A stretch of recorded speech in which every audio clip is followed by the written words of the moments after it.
Hey everyone. So Nicole and I went to the local, I don't know, home brewer's store, picked up some juice and a kit here for rosé, and I'm gonna take you through how to make wine. Takes takes about a month, a little over a month from the time you start fermenting to the time you put it into bottles. And then usually you want to wait about another 3 months at least before you actually try the wine. That being said, you can't drink it right away once you've bottled it. As you can see, this is just a simple kit here, Wine Expert. So I'm going to open this guy up and see what we got inside and start fermenting.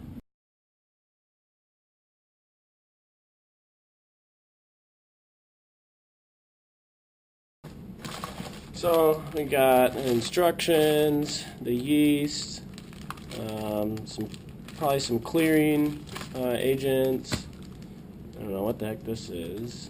I guess a bunch of stickers. Oh, stickers for the wine bottles. I've never seen that before. I usually buy the cheap kits. This is one that's a little more expensive.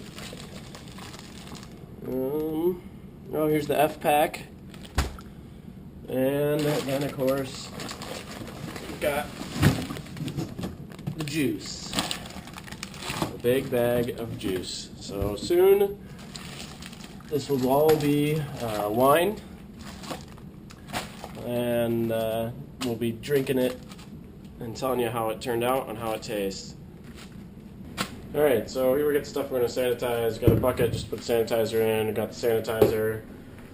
Just going to use this after I add the water to the juice to mix it up. And then we got the hydrometer. This, no need to use a tube or anything to put it in to check it. We'll just set it right in there. We have the opportunity to do that since we're not yet in a carboy. You got the airlock, sanitize that, and then of course we got a primary fermenter, just a big old bucket.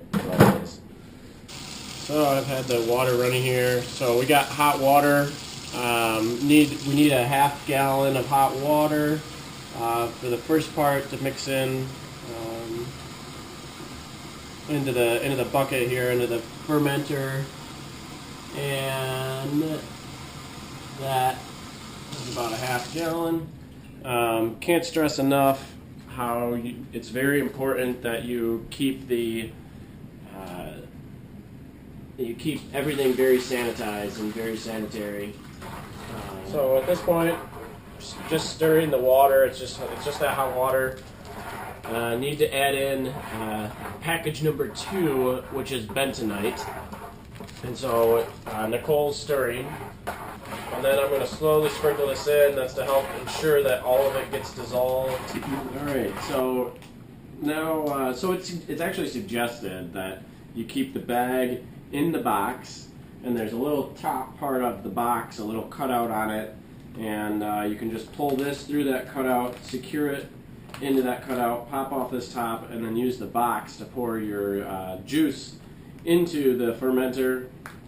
However, you already saw me destroy that box, so that's just not going to work. So I'm going to do this, just hold on to it, and add. So at this point, we're just adding the juice to the bentonite solution. I'll make sure I don't spill any here.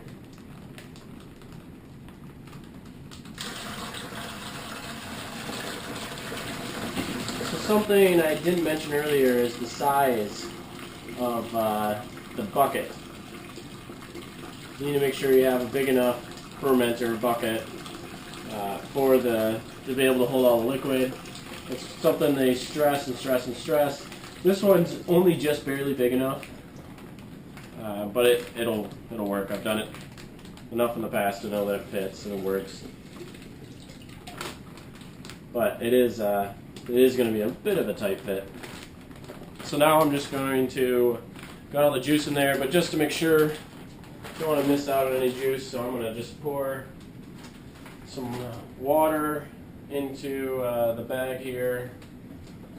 So you can't, yeah, you can't see it from on the camera, but right now all I'm doing is just adding water to top off the remaining juice to make sure we got our full 6 gallons. I don't want to be missing out on any bottles, you know. I want to make sure I get all my wine. Okay, now we're just stirring it all up. Nicole's the official stir, so she's taking part in stirring. How well this is going to turn out.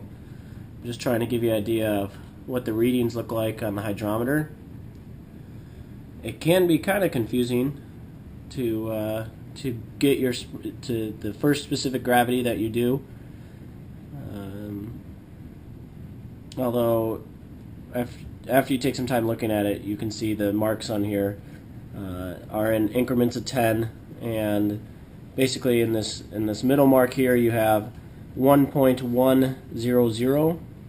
At the very top you have 1.000, and then it changes in increments of 10. It gets obviously higher the further down it goes.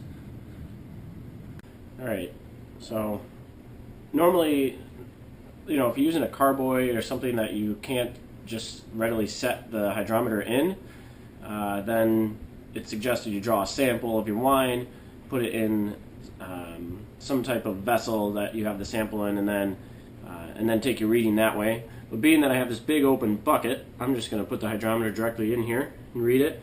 We are looking for a reading between 1.080 and 1.100, and make sure you stay away from any floating, you know, you see the bubbles here, you want to stay away from those when doing your hydrometer reading. And it looks like it's still got a little bit of spin going on from when we did the stirring part.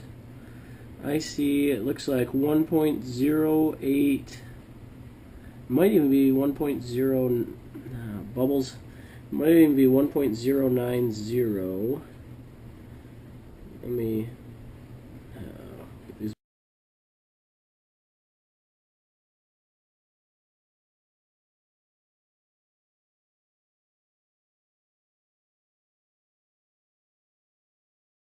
Down, so 1.0246,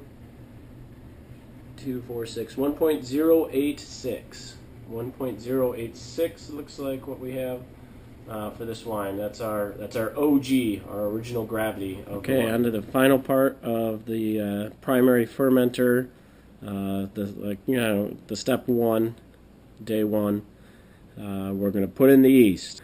Nicole's going to go ahead and put it on. The trick is you don't want to stir it in. You don't hydrate it beforehand or anything. You just pour it right in there. But basically the yeast needs to be sprinkled all over the surface. You don't do anything to the yeast beforehand. You just you don't hydrate it or anything. You just pour it straight out of the bag, and you sprinkle it all over the surface very lightly. Okay, so now that we've got the yeast in there, I'm putting on the cover. The cover has it's a rubber seal around here, so make sure nothing gets in and out. It goes on quite firmly, actually, which is a good thing, but you want to make sure that you get it completely on. It's kind of a pain to take off, unfortunately. I've got the airlock already on here, and it's set. So now we've got our primary fermenter all set. Now we just got to wait about a week. One thing I haven't discussed at all, I haven't pointed out at all, is that you need to make sure you keep your temperature between 70 and 75 degrees. It can depend on the wine, what you're fermenting, the temperature to keep it at, but it's very important to note the temperature.